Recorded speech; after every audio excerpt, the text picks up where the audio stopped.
The microphone on my phone cuts out whenever I try to film something, so all of this video will be in voiceover, which is why I'm not talking here. So I like to customize clothing because apparently I can't just leave things how they are, and one of the things I like to do the most is paint patches, and I would like to think that I've gotten pretty good at it. I think I can get them pretty crisp and clean, and I've been asked quite a few times how I make my patches. So today I'm going to show you my process, so let's get into it and I'll show you what you'll need.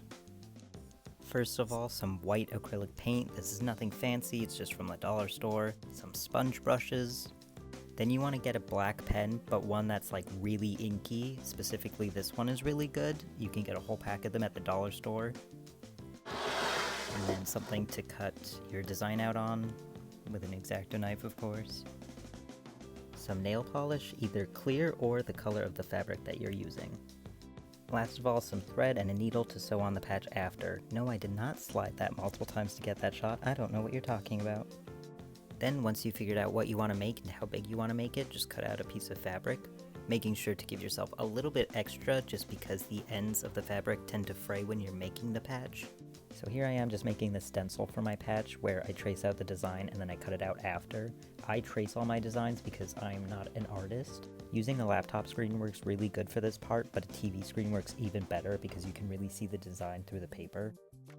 Here's my design all done and ready to be cut out. A little smaller than I was expecting, but that's fine. Cutting out the stencil is actually my least favorite part because it just takes so long and it's so tedious, especially if it's a font, which I am making right now. Now that my design is all cut out, it's ready to be painted.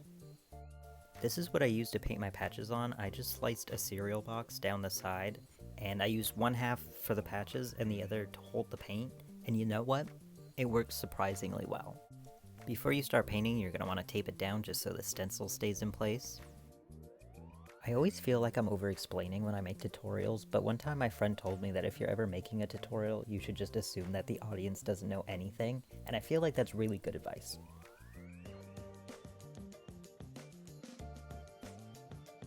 You can obviously use a regular paintbrush for this part, but using a sponge brush is much better because since you're patting down, it pushes the paper against the fabric, so you're less likely to get paint under the stencil. Also, I feel like you get a much more even coat when you use a sponge brush instead. I'm forgetting to breathe while recording this, by the way. And then you just keep layering the white paint until you're happy with the opacity, making sure to let it dry in between layers.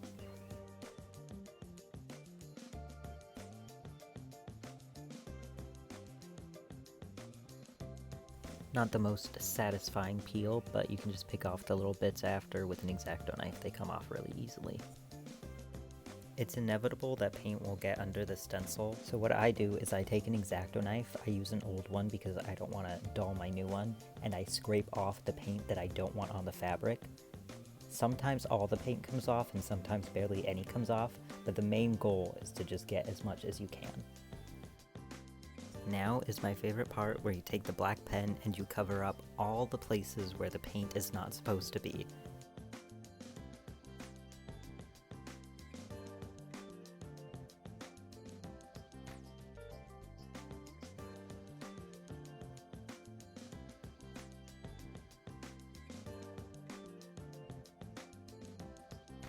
For areas that have bigger mistakes than others, I usually come in with a Sharpie and use that instead of the pen, and then I just kind of rub the ink in so that it blends in with the fabric. I usually go over with the pen after just because Sharpies have kind of a red tint to them, and I feel like going over it with the pen makes it look even better. I used to use black paint to cover up my mistakes, but when you use paint, it sits on top of the fabric and it has a shine to it, so even though you covered up your mistakes, you can still see where they were covered up, whereas the ink from the pen kind of sinks into the fabric and blends in with it, so it gives it a nice clean look. You can see on this old patch that I have where I put the black paint because it has a shine to it, whereas a new patch I made, you can't even tell where I've used the pen because it blends in so well. Once you're happy with your patch, you can just cut off the extra fabric or the parts that are frayed off, and then you're ready to seal it. To seal your patch, all you do is flip it over and apply nail polish all around the edges of the fabric, and that will keep it from fraying. There is a thing called fray check, I've been told, but nail polish works perfectly good, and it's like $2. so I'm just giving you the cheaper option. Not that you can see what I'm doing, but here I am just adding the nail polish. You don't want to add too much, but you want to add enough that your fabric is just a little bit stiff, just so you know that the nail polish is really in there.